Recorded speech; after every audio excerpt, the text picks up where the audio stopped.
பொற்காலத்தின் புருஷர்கள், இஸ்லாமிய சமுதாயத்தினுடைய மூத்த குடிமக்கள், பிதாமகன்கள், ரசூலுடைய இஸ்லாமிய சமுதாயத்தை, அவர்களின் கனவு சமுதாயத்தை உலகில் நனவாக வார்த்தெடுத்து தந்த பெருமக்கள் சர்வ சாதாரணமா சஹாபாக்களை பேசுறாங்களே. இந்த உமர் அப்படி பண்ணாரு, அந்த உமர் இப்படி பண்ணாருன்னு என்னமோ தண்ணிலாரி ஓட்டுற உமரை பேசுற மாதிரி பேசுறான் சர்வ சாதாரணமாக. அப்பப்ப நமக்கு யோசிச்சு பார்த்து கொஞ்சம் திருப்தி அடைகிறதுக்கு சில விஷயம் இருக்கு. என்ன தெரியுமா? உமர் கொண்டு வந்ததுனால தராவி ஏத்துக்க முடியாது, உமர் கொண்டு வந்ததுனால ஜும்மா பாங்கு உஸ்மான் ரல்லான்னு கொண்டு வந்ததுனால ஏத்துக்க முடியாது, உமர் கொண்டு வந்த நிறைய விஷயம் இஸ்லாத்துக்கு சம்பந்தம் இல்லை, நாங்கள் அதை ஏற்றுக்க மாட்டோம் அப்படியெல்லாம் சொன்னாலும், நான் சமீபத்தில் ஹிஜ்ரி கூட்டங்களில் தொடர்ந்து இன்றைக்கு ஜும்மாவிலே கூட சொன்னேன், அந்த உமர் போட்ட பிச்சை ஹிஜ்ரி புத்தாண்டுங்கிற பேர் உன் காலண்டர்லையும் அதை தான் போட்டிருக்க, ஞாபகம் வச்சுக்கோ. ஹிஜ்ரி புத்தாண்டுங்கிற வார்த்தை ஹதீஸ்ல இல்லை, குர்ஆன்ல இல்லை, ரெண்டுலையும் இல்லை. ஹிஜ்ரி புத்தாண்டுன்னு பேர் வச்சிருக்கல. எங்க சமயத்தில் சிலதெல்லாம் ஏத்துக்குவாங்க. இறந்து போய்விட்டால் இறந்து போனவர்களுக்கு எந்த துவாவும் ஓதாத, இறந்து போனவர்களுக்கு பாவ மன்னிப்பு தேடாத, நீ என்ன பாவ மன்னிப்பு தேடினாலும் கபருக்கு அது போய் சேராது அப்படின்னு சொல்றாங்க. அப்போ இறந்து போனவருக்காக ஹஜ் செய்யலாமா? செய்யாத. இறந்து போனவருக்காக குர்பானி கொடுக்கலாமா? கொடுக்காத. எல்லாம் சொல்லிட்டாங்க. சரி, நாமளும் ஒன்று குர்பானி கொடுக்கூடாதுன்னு அந்த சகோதரர்கள் நடத்துற கூட்டு குர்பானியில மர்ஹூமானவங்க பேர்ல எடுத்துக்கிறாங்க ரசீது போட்டு. புரியுதா? 1600 ரூபாய் இல்ல ஒரு பங்கு.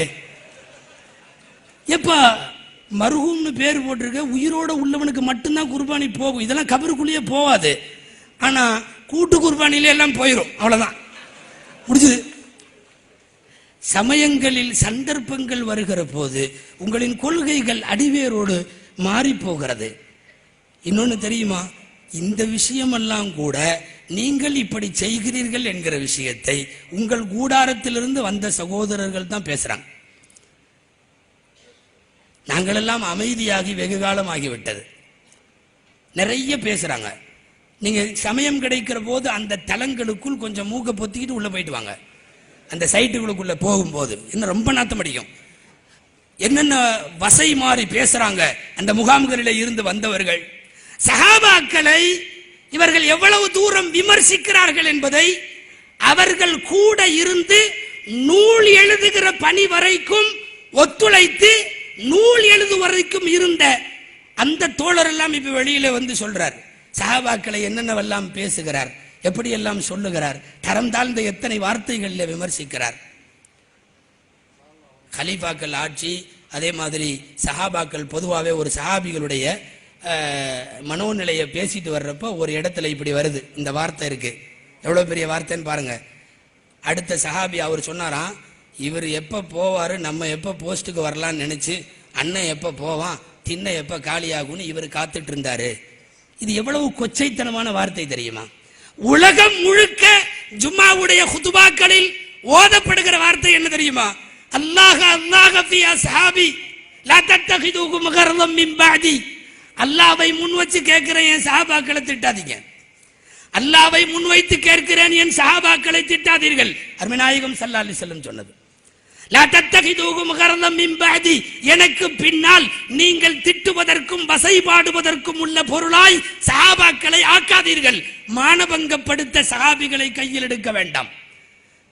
இதுக்கு மேலேயும் எவனாவது திட்டுவானோன்னு தெரிஞ்சோ என்னவோ ஸல்லல்லாஹு அலைஹி வஸல்லம் இதையும் சொன்னாங்க. ஃபமன் அஹப்பகும் ஃபபிஹுப்பி அஹப்பகும். அவர்களை யார் நேசிக்கிறானோ என்னை நேசிப்பதால் தான் அவர்களை நேசிக்கிறான்.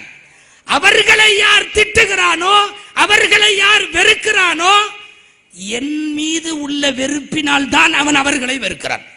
அப்படியானால் சர்வசாதாரணமா உமரை பத்தி அவர் மகனே நிறைய தப்பு சொல்றாரு, அப்புறம் நாம சொன்னா என்ன தப்பு என்று பேசுவது எவ்வளவு பெரிய இலக்காரத்தனம் தெரியுமா? எவ்வளவு சுடு சொற்களான நாவுகளுக்கு. பார்த்து பேச வேண்டும். சஹாபாக்கள் குறித்தெல்லாம் பேசினால் நாவு அழுகி போய்விடும். உயர்ந்த பெருமக்களை, இந்த மார்க்கத்திற்கு தன்னை தாரை வார்த்த பெருமக்களை, நீ என்ன சொல்லுவது, அல்லாஹ் சொல்லுகிறான், ரதியல்லாஹு அன்ஹு மரது அன்ஹு, நான் பொருந்திக்கிட்டேன், அதுக்கப்புறம் உலகத்தில் இருக்கிற அத்தனை பேர் வேலையை பார்க்க வேண்டியதான். அல்லாஹ் நற்சான்றிதழ் தந்த பிறகு, அவன் பொருந்தி கொண்ட பிறகு, அவன் சர்டிபிகேட் கொடுத்ததற்கு பிறகு அவர்களுடைய கேரக்டரை எடுத்துக்கொண்டு தாறுமாறாக விமர்சிப்பதற்கு உன்னை கூப்பிட்டது யார்?